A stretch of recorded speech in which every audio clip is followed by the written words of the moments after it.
Hello everyone, today we will start chapter 12 areas related to circles।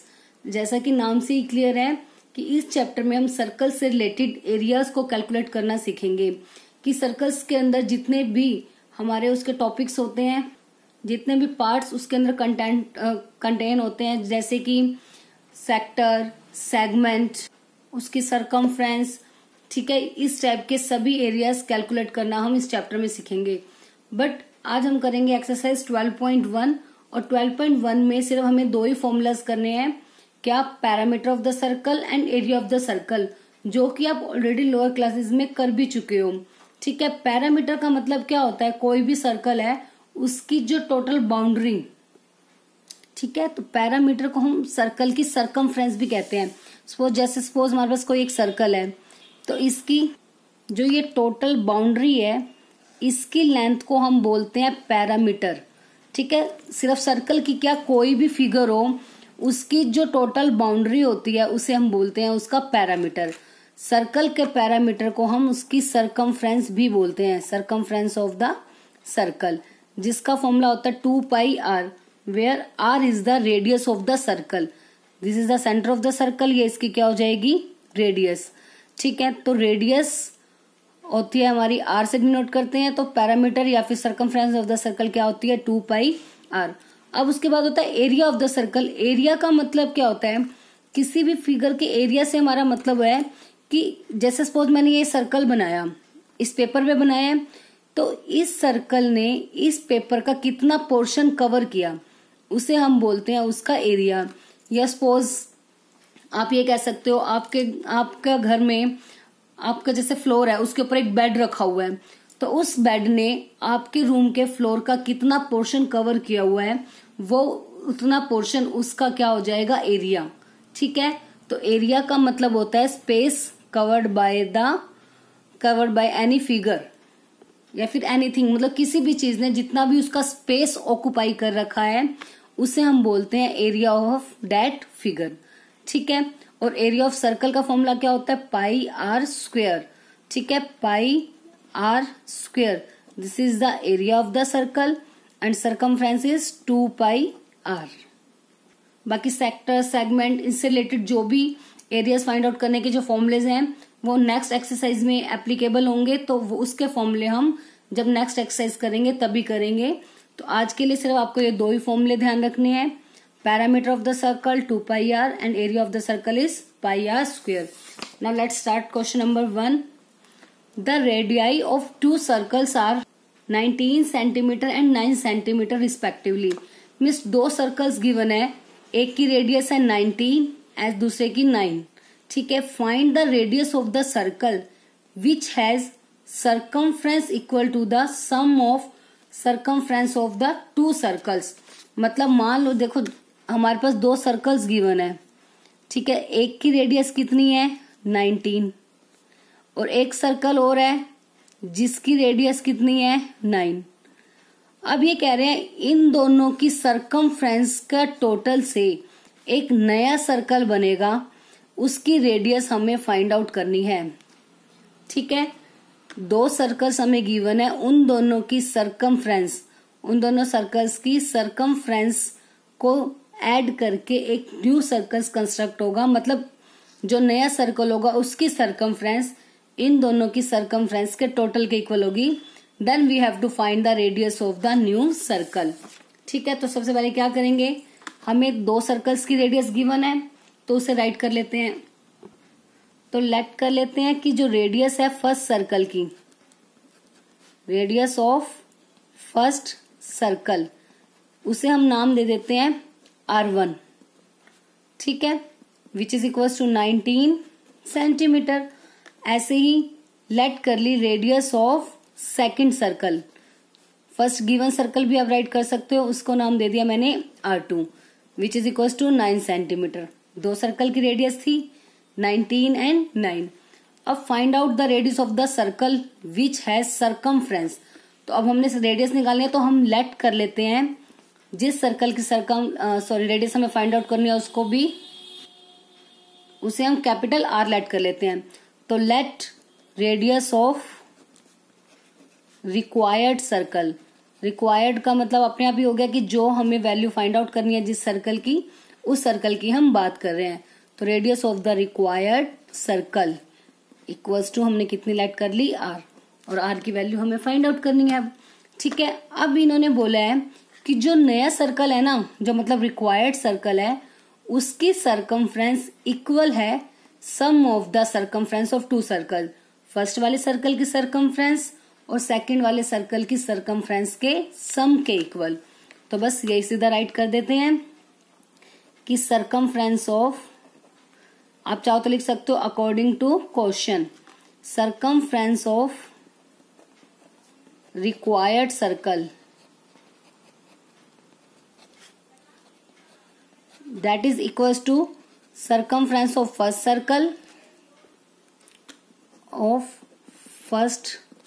circle plus circumference of second circle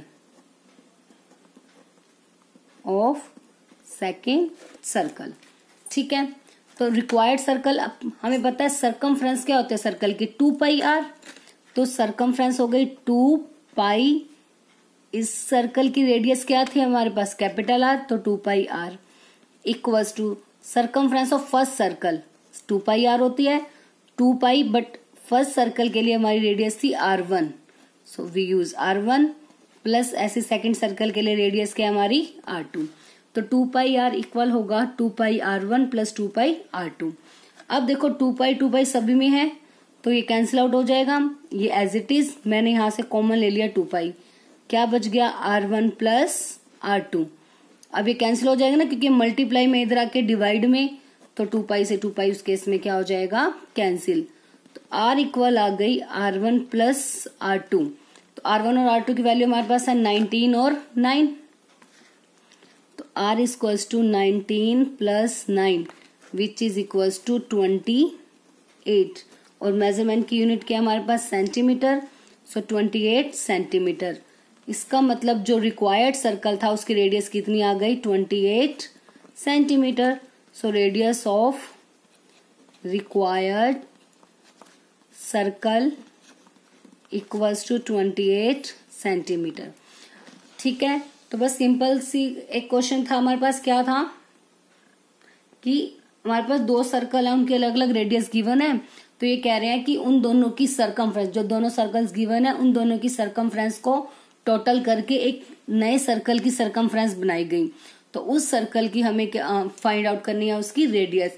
तो simple हमने circumference को equal रख दिया दोनों की सरकमफ्रेंस के टोटल के। ठीक है, तो वहां से बस 2πr हमारी क्या होती है सरकमफ्रेंस, वहां से 2π कैंसिल आउट हो गया, तो r किसके इक्वल आ गई, R1 प्लस R2। तो इससे एक रिजल्ट भी आ गया, जब भी किसी सर्कल की सरकमफ्रेंस दो सर्कल की या दो से ज्यादा सर्कल की सरकमफ्रेंस के सम के इक्वल हो और रेडियस से रिजल्ट मांगा जाए, तो रेडियस किसके इक्वल होगी, उनकी रेडियस का टोटल।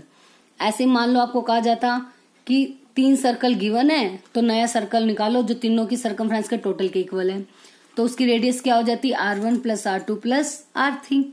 ठीक है, ध्यान रखना ये एरिया के केस में ऐसे अप्लाई नहीं होगा, ये सिर्फ सरकमफ्रेंस के लिए ही है।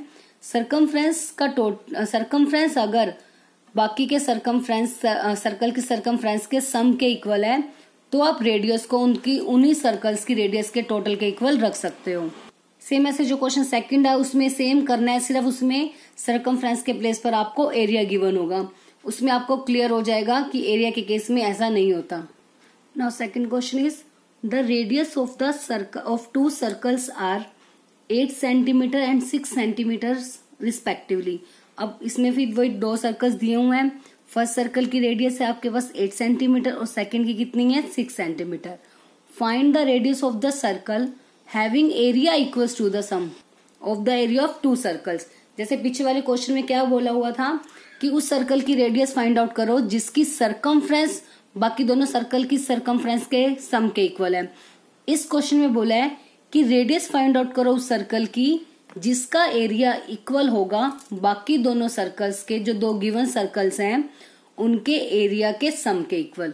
बिल्कुल सेम क्वेश्चन करना है, बस जहां हमने सरकमफ्रेंस का फॉर्मूला यूज किया था वहां पे किसका फॉर्मूला यूज करना है अब एरिया का। सरकमफ्रेंस था 2πr और एरिया ऑफ सर्कल क्या होता है πr²। तो बस सबसे पहले सेम वही राइट करेंगे, रेडियस ऑफ फर्स्ट सर्कल, तो लेट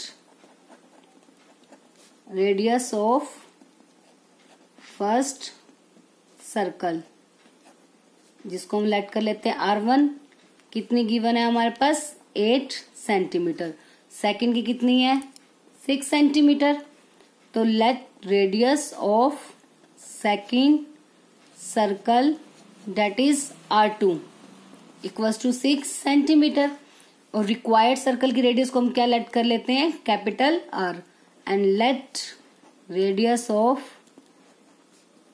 रिक्वायर्ड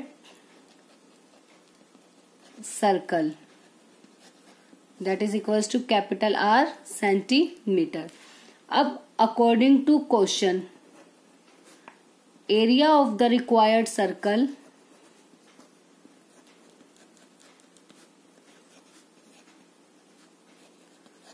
किसके इक्वल होगा, area of the first circle plus area of the second circle. So area of first circle plus area of second circle, ठीक है। अब सर्कल का एरिया होता है πr², सो पाई इस सर्कल के लिए जो रेडियस है वो कितनी है कैपिटल R, πr², और फर्स्ट सर्कल के लिए जो रेडियस थी वो क्या थी स्मॉल r1, तो πr1 का स्क्वायर प्लस पाई सेकंड के लिए r2 का स्क्वायर। अब सब में पाई कॉमन आ रहा है तो ये एज इट इज, इसमें से पाई कॉमन, क्या बच गया r1 का स्क्वायर प्लस r2 का स्क्वायर, पाई से pi cancel out, now we have r² equals to r1 का स्क्वायर प्लस r2 का square.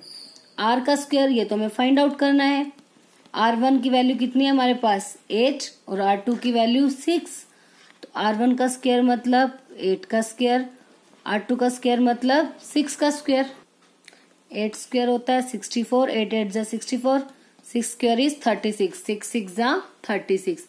Now we add 64 plus 36 which is equals to 100 which is equals to r²। अब r² की value 100 है, तो r² equals to 100 किसका square होता है 10 का स्क्वायर, बिकॉज हमें तो रेडियस की वैल्यू फाइंड आउट करनी है और ये वैल्यू किसकी आ रही है r² की, 10 का स्क्वायर हो गया। नाउ स्क्वेयरिंग हटाने के लिए क्या करेंगे, taking square root on both side, ठीक है। स्क्वायर रूट लेते ही स्क्वायर से स्क्वेयरिंग क्या हो गई कैंसिल आउट, तो बच गया r equals to 10 centimetre. So मतलब जो एरिया आ गया रिक्वायर्ड सर्कल का, area of required circle that is equals to 10 centimetre, ठीक है। तो इससे क्लियर हो गया कि जब सरकमफ्रेंस थी तो जो उसमें r आई थी वो r1 प्लस r2 के इक्वल आई थी, बट एरिया के केस में क्या चेंजेस हो गए, जो r² है वो इक्वल होगी r1² प्लस r2², मतलब इसमें सभी रेडियस पे क्या लग जाएगा उसका स्क्वायर, ठीक है। तो आज के लिए हम सिर्फ ये 2 क्वेश्चन ही करेंगे। आई होप दोनों क्वेश्चंस आपको अच्छे से क्लियर हो गए होंगे, बट इसके साथ हम एक क्वेश्चन नेक्स्ट क्वेश्चन तो हम हमारी नेक्स्ट वीडियो में करेंगे, बट जो एग्जाम्पल नंबर 1 दिया हुआ है इस एक्सरसाइज से पहले, दिस एग्जाम्पल नंबर 1, आज हम ये क्वेश्चन भी करेंगे, ठीक है। इस क्वेश्चन में मतलब ये उनसे थोड़ा डिफरेंट है, बट है ये वही सेम सरकमफ्रेंस और एरिया से रिलेटेड, ठीक है। क्या है इसमें एग्जाम्पल में, the cost of fencing a circular field at the rate of ₹24 पर मीटर इज ₹5280, कि कोई एक सर्कुलर फील्ड है हमारे पास, ठीक है, उसकी कॉस्ट ऑफ फेंसिंग, उसको फेंस करने की मतलब उसकी वायर लगाने की किसी भी चीज की जो है वो कॉस्ट दी हुई है हमें, क्या ₹24 पर मीटर, 1 मीटर की कॉस्ट तो कितनी है 24, और जो उस पे मतलब पूरे सर्कुलर फील्ड के ऊपर जब पूरी वायर लग गई उसकी जो टोटल कॉस्ट आई वो कितनी हो गई 5280, टोटल कॉस्ट दी हुई है और 1 मीटर की कॉस्ट दी हुई है। देखो यहाँ से हमें क्या पता लगेगा कि हमें कैसे पता लगेगा कि एरिया फाइंड आउट करेंगे इससे या फिर उसकी सरकमफ्रेंस। जो यहाँ पे कॉस्ट है वो किसके अकॉर्डिंग है, पर मीटर, तो इसका मतलब जो हमारी कॉस्ट है वो सरकमफ्रेंस से रिलेटेड है।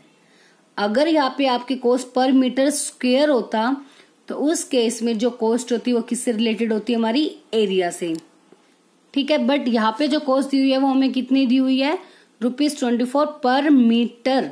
डेट मीन्स जो हमारी कॉस्ट है वो किससे रिलेटेड हो जाएगी, सरकमफ्रेंस।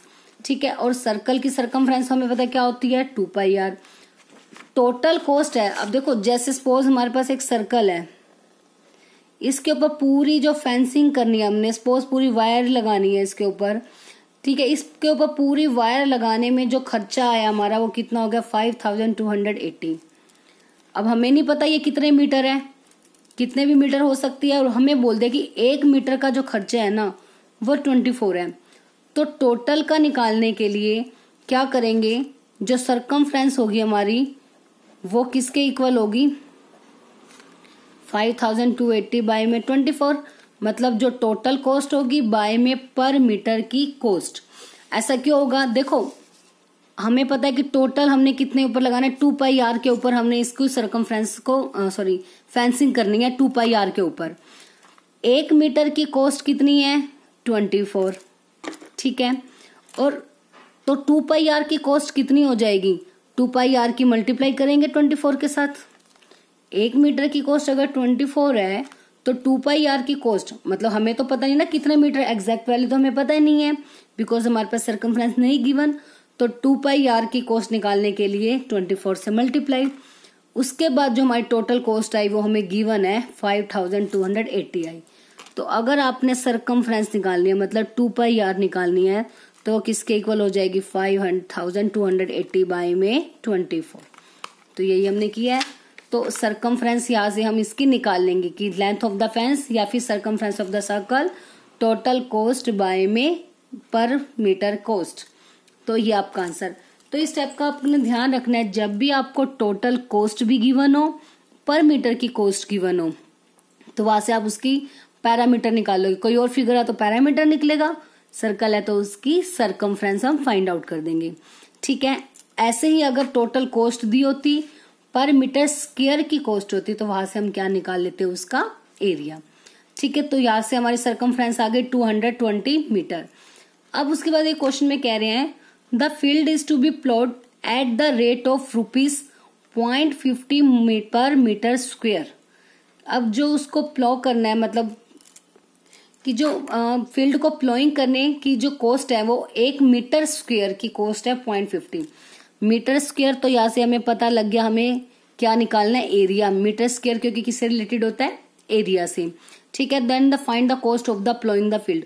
टोटल कॉस्ट हमें फाइंड आउट करनी है। पर मीटर 1 मीटर स्क्वायर की कॉस्ट गिवन है, टोटल हमें निकालनी है।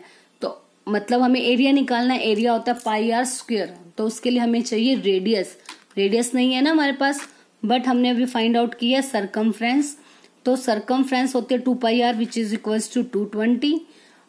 पाई की वैल्यू होती है 22/7। ध्यान रखना, अगर पाई की वैल्यू कुछ नहीं गिवन तो हमेशा 22/7 ही लोगे।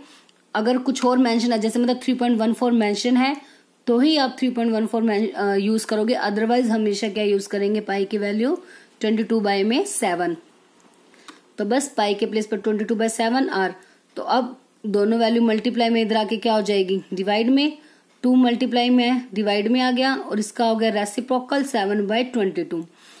कैंसिल आउट कर देंगे, 22 1 जा 22, 0, 2 5 जा 10, 7 5 जा 35। तो रेडियस हमारी कितनी आ गई, यहाँ से 35 मीटर रेडियस आ गई। अब बस एरिया निकाल देंगे, area of the field πr square. πr square हमारी ये वैल्यू आ गई। अब 1 मीटर स्क्वायर की कॉस्ट है 0.50, इतने मीटर स्क्वायर की कॉस्ट निकालने के लिए इसकी 0.50 से मल्टीप्लाई।